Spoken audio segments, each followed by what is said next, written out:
નમસ્તે બાળકો, યોગી education Gujarat YouTube ચેનલમાં સ્વાગત છે તમારું. બાળકો, આજે આપણે જોઈશું ધોરણ 3 વિષય ગુજરાતીની જે એકમ કસોટી તારીખ 21/9/2024 ના દિન લેવાના છે એ એકમ કસોટીનું સંપૂર્ણ મોડેલ પેપર. પ્રકરણ છે 3 અને 4. પ્રથમ પ્રકરણ છે હું પતંગિયું મારા પિલ્લુનું, અને અહીં જે સસલુની પાછળ જે કૂતરો જે છે તે તમે પિક્ચરમાં પણ જોઈ શકો છો. આ બે ચેપ્ટરમાંથી જ બાળકો પૂછાશે ક્વેશ્ચનો. તો જોઈએ આપણે ફર્સ્ટ પ્રશ્ન 1. કૌંસમાંથી યોગ્ય શબ્દ પસંદ કરી ખાલી જગ્યા પૂરો. ગીત ગાવાની મજા પડી, તો ગીત ગાવાની અહીં જે ખાલી જગ્યા મજા પડી તો અહીં અમને, તમે કે તેમના શબ્દ આવશે. તો ગીત ગાવાની જે અહીં અમને મજા પડી. કૂતરાએ ખાલી જગ્યા પૂંછડી પટપટાવી, તો કૂતરાએ તેની પૂંછડી પટપટાવી. હાથી ખાલી જગ્યા સૂંઢ વડે પાણી પીએ છે, તેના, પોતાની, એમની. તો સાચો જવાબ શું છે? હાથી પોતાની સૂંઢ વડે પાણી પીવે છે. ખાલી જગ્યા દરરોજ કસરત કરીએ છીએ, એમને, અમને આવશે કે અમે? આ ત્રણ ઓપ્શનમાંથી શું આવશે બાળકો?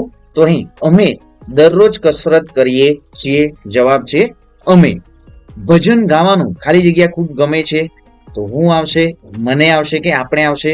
તો જવાબ છે ભજન ગાવાનું મને ખૂબ ગમે છે. હું ખાલી જગ્યા ભાઈ બહેનની દેખરેખ રાખું છું, અમારા, આપણા, મારા. તો હું મારા ભાઈ બહેનની દેખરેખ રાખું છું. સુગ્રીએ ખાલી જગ્યા માળામાં ઈંડા મૂક્યા, તેના, તેમનો, તેમના. તો સાચો આન્સર સુગ્રીએ તેના માળામાં ઈંડા મૂક્યા. 8. અજય ખાલી જગ્યા મિત્રને મળવા દાહોદ આવ્યો, તેના, તેને, તેની. જવાબ છે તેના. અજય તેના મિત્રને મળવા દાહોદ આવ્યો. નેક્સ્ટ 9. બધા બાળકોએ ખાલી જગ્યા હાથ ઊંચા કર્યા, તેના, પોતાના, તેમનો. તો જવાબ છે પોતાના. તો બધા બાળકોએ પોતાના હાથ ઊંચા કર્યા. નેક્સ્ટ 10. મુસાફરો ખાલી જગ્યા સામાન સાચવીને બસમાં ચડ્યા, એનો આવશે, એમનો આવશે કે તેનો? તો મુસાફરો તેનું સામાન સાચવીને બસમાં ચડ્યા. નેક્સ્ટ જોઈએ, નીચે આપેલા વિધાનો સાચા છે કે ખોટા તે જણાવો. પતંગિયાના ઈંડા લખોટી જેવડા હતા, ખોટું વિધાન છે. મીઠા લીમડા પર ઘણા બધા પતંગિયા હતા, સાચો જવાબ છે. પાંદડા ખાઈને ઈયળ પહેલવાન બની ગયેલી, સાચું વિધાન છે. દ્વિજે કોસેટાને દબાવીને તપાસ્યો, ખોટું વિધાન. કોસેટામાંથી પતંગિયું બહાર આવ્યું, સાચું વિધાન. હંટ્રી શિકારી ખેતરમાં શિકાર કરવા ગયો, ખોટું વિધાન છે. ફાસ્ટું સસલાને જોઈને હંટ્રી શિકારીના મોંમાં પાણી આવ્યું, ખોટું વિધાન છે. ફાસ્ટું સસલું સુપરફાસ્ટ સ્પીડમાં દોડતું હતું, સાચો આન્સર છે. એક્સપ્રેસ ડોગી ફાસ્ટું સસલાને પકડી શક્યો, જવાબ ખોટું છે. એક્સપ્રેસ ડોગી ફાસ્ટું સસલાને મારવા દોડતો હતો, સાચું વિધાન છે. નેક્સ્ટ જોઈએ પ્રશ્ન 2. ઉદાહરણ પ્રમાણે સરખા ઉચ્ચાર વાળા શબ્દો લખો. તો અહીં જે ફરકીનું અહીં ઉદાહરણ આપવામાં આવ્યું છે, મરકી લખો અથવા તો સરકી. તો ગુંદરનું શું થશે? ઉંદર, 15. નરમ, ગરમ. નાગર, ગાગર. આવક, જાવક. ખમણ, ભ્રમણ. ચકરી, બકરી. તેતર, ખેતર. દૈનિક, સૈનિક. ચમક, ધમક. નૈસર્ગિક, વૈતિક. નિશાળ, વિશાળ. ગવૈયા, રવૈયા અથવા તો ગવૈયા. નેક્સ્ટ જોઈએ કવિતા, રવિતા અને સવિતા. શિવાલય, હિમાલય. નવરાત્રી, શિવરાત્રી. નિશાળ, વિશાળ. ગરણી, હરણી. વતન, પતન અથવા તો જતન. નેક્સ્ટ જોઈએ આપેલા શબ્દોનો સમાન અર્થ ધરાવતો શબ્દ લખો. અતિથિ, મહેમાન. દિવસ, દિન. રસ્તો, માર્ગ કે પાથ. પલંગ, ખાટ, સોવણ. આંખ, નયન. સોનું, કંચન. દાદર, પગથિયા. પ્રકાશ, અજવાળું. મેઘ, વરસાદ. સરિતા, નદી. રાજા, નૃપ. મૃગ, હરણ. નિશા, રાત. હાથી, ગજ. નેક્સ્ટ જોઈએ પ્રશ્ન 3. વાક્ય વાંચી તમને થયેલ અનુભવ કોષમાં આપેલ વિકલ્પના આધારે જણાવો. તો અહીં કોષમાં આપેલા શબ્દો છે ચિંતા થાય, ગુસ્સો આવે, બીક લાગે, નવાઈ લાગે, મજા આવે. તો જોઈએ હવે વાક્યો. સર્કસમાં કૂતરાને સાયકલ ચલાવતા જોઈને. તો બાળકો અહીં તમને સર્કસમાં કૂતરાને સાયકલ ચલાવતા જોઈને શું થશે? તો અહીં જવાબ થશે નવાઈ લાગે. આકાશમાંથી વિમાન પસાર થાય ત્યારે જોવાની મજા આવે. તમને ગમતું શાક ન બને ત્યારે, તો વિદ્યાર્થી મિત્રો અહીં જે તમને ગમતું શાક ન બને ત્યારે સાચો આન્સર આપણો શું થશે? તો વિદ્યાર્થી મિત્રો ગુસ્સો આવે. નેક્સ્ટ જોઈએ, રસ્તામાં અચાનક કૂતરું ભસે તો જવાબ છે બીક લાગે. તમારા મિત્રને ઘણા દિવસથી તાવ ના મટે તો સાચો આન્સર છે ચિંતા થાય. નેક્સ્ટ જોઈએ, અહીં શબ્દ છે મજા આવે, દુઃખ થાય, ચિંતા થાય, ગુસ્સો આવે કે બીક લાગે. તો જોઈએ, તમે બગીચામાં જતા હો ને રસ્તામાં સાપ નીકળે તો જવાબ શું થશે? બીક લાગે. તમને ભાવતી પાઉંભાજી બનાવી હોય ને તમે જમવાની ના પાડો ત્યારે મમ્મીને શું થશે? ગુસ્સો આવે. શાળાનો પ્રવાસ નક્કી હોય અને અચાનક બંધ રાખવામાં આવે તો જવાબ છે દુઃખ થાય. તમારા દોસ્તને પ્રવાસે જવાની એના પપ્પા ના પાડે તો તમને ચિંતા થાય.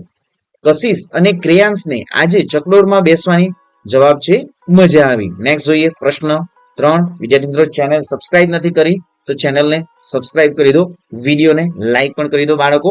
જોઈએ આપણે અ વિભાગ પ્રશ્ન 3. નીચે આપેલા પ્રશ્ન એક વાક્યમાં જવાબ લખો. ઈવા કેમ ઉદાસ થઈ? તો જવાબ છે ઈવા અને દ્વિજ પતંગિયાને જોઈને હળવેથી મીઠા લીમડા પાસે ગયા, પણ ત્યાં બેસેલા પતંગિયા ઉડી ગયા, આથી ઈવા ઉદાસ થઈ ગઈ. નેક્સ્ટ, ધક્કો લાગવા છતાં પાંદડા પરથી ઈંડા પડી કેમ ન ગયા? જવાબ છે ધક્કો લાગવા છતાં ઈંડા પડી ગયા નહીં, કારણ કે ઈંડા પાંદડાને બરોબર ચોંટીને રહ્યા હતા. ઈવાએ મમ્મીને શું કહ્યું? જવાબ છે ઈવાએ મમ્મીને કહ્યું, હવે થોડા દિવસ લીમડો તોડતી વખતે ધ્યાન રાખવું. લીમડાના પાન પર કાણા કેમ હતા? જવાબ છે લીમડાના પાનને ઈયળે કાતરી ખાતી હતી, તેથી પાન પર કાણા હતા. નેક્સ્ટ જોઈએ, જંગલમાં શિકાર કરવા કોણ ગયું? જવાબ છે જંગલમાં શિકાર કરવા હંટ્રિક શિકારી ગયો. હંટ્રિક શિકારી બપોરે આરામ કરવા ક્યાં બેઠો?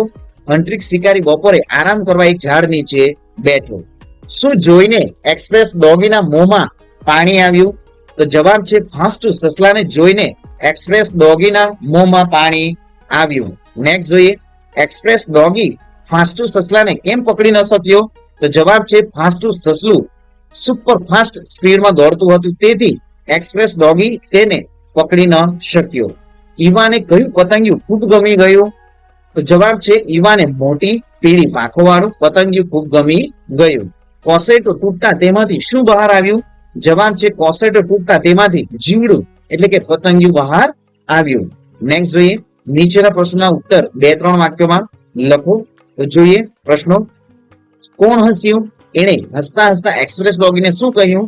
તો જવાબ છે હંટ્રિક શિકારી હસ્યો. એણે હસતા હસતા એક્સપ્રેસ ડોગીને કહ્યું, કેમ એક્સપ્રેસ ડોગી, આટલું નાનું સરખું સસલુએ તમને પકડી ના શક્યા? સેકન્ડ ક્વેશ્ચન, એક્સપ્રેસ ડોગીએ હંટ્રિક શિકારીને શું ઉત્તર આપ્યો?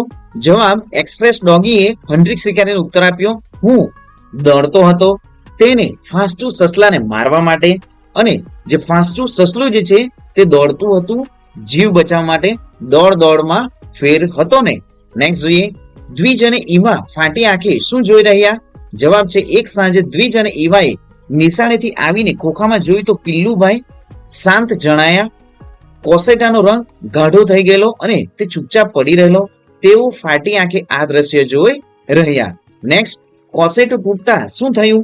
તેની કેવી સ્થિતિ હતી? જવાબ છે કોસેટો તૂટતા તેમાંથી જીવડું બહાર આવ્યું. એ જીવડાને પાંખો હતી, પણ તેની પાંખો ચોંટેલી હતી. નેક્સ્ટ જોઈએ પ્રશ્ન 4. નીચે આપેલા વિષયોના 5 વાક્ય લખો. તો અહીં દિવાળી છે, તો જોઈએ તો દિવાળી આસો મહિનાની અમાસે આવે છે. નવરાત્રી પછી લોકો દિવાળીની તૈયારી કરે છે. તેઓ ઘરની સાફ સફાઈ કરે છે, ઘર રંગાવે છે, વાસણો માંજીને ચકચકિત કરે છે, નવા કપડા, અહીં નવા કપડા, વાસણો, ફટાકડા વગેરેની જે ખરીદી કરે છે, જાત જાતની મીઠાઈઓ બનાવે છે. દિવાળીનો તહેવાર 5 દિવસનો છે. ધનતેરસ, કાળી ચૌદસ, દિવાળી, બેસતું વરસ અને ભાઈબીજ. દિવાળીમાં લોકો ઘરની રોશનીથી શણગારે છે ઘરને. બહેનો આંગણામાં સાથિયા પૂરે છે અને દીવા મૂકે છે. વેપારીઓ ચોપડા પૂજન અને લક્ષ્મી પૂજન કરે છે. લોકો દેવ મંદિરે દર્શન કરવા જાય છે. બેસતા વર્ષના દિવસે લોકો એકબીજાને સાલ મુબારક કહે છે. કેટલાક લોકો જે સગા સંબંધીઓને દિવાળી કાર્ડ મોકલે છે. શાળામાં દિવાળીની રજા હોય છે. તેમના નવા કપડાં પહેરી ફટાકડા ફોડવાની મજા પડે છે. દિવાળી આપણો મોટો ધાર્મિક તહેવાર છે. નેક્સ્ટ જોઈએ મારી પ્રિય રમત. તો ક્રિકેટ મારી પ્રિય રમત છે. તો બાળકો અહીં સંપૂર્ણ ક્રિકેટનું જે મારી પ્રિય રમત જે છે એસે જે છે અહીં તમે જોઈ શકો છો નિબંધને. તો સ્ક્રીનશોટ વિદ્યાર્થી મિત્રો લઈને તમે નોટબુકમાં પણ લખી દો. નેક્સ્ટ વિદ્યાર્થી મિત્રો, ચેનલને હજી પણ સબસ્ક્રાઇબ નથી કરી, ચેનલ સબસ્ક્રાઇબ કરી દો. આપણી યુટ્યુબ ચેનલ પર ધોરણ 3 થી ધોરણ 10 સુધી તમામ એકમ કસોટીના વિદ્યાર્થી મિત્રો વિડીયો મૂકવામાં આવે છે અને જે પ્રશ્ન બેંકો છે એવું પણ પ્રશ્ન બેંકો પણ સોલ્યુશન પણ મૂકવામાં આવે છે. તો વિદ્યાર્થી મિત્રો ચેનલને સબસ્ક્રાઇબ કરી દો. મળીશું વિદ્યાર્થી મિત્રો નેક્સ્ટ વિડીયોમાં નવા જ્ઞાન નવી માહિતી સાથે. જય હિન્દ વિદ્યાર્થી મિત્રો, વંદે માતરમ.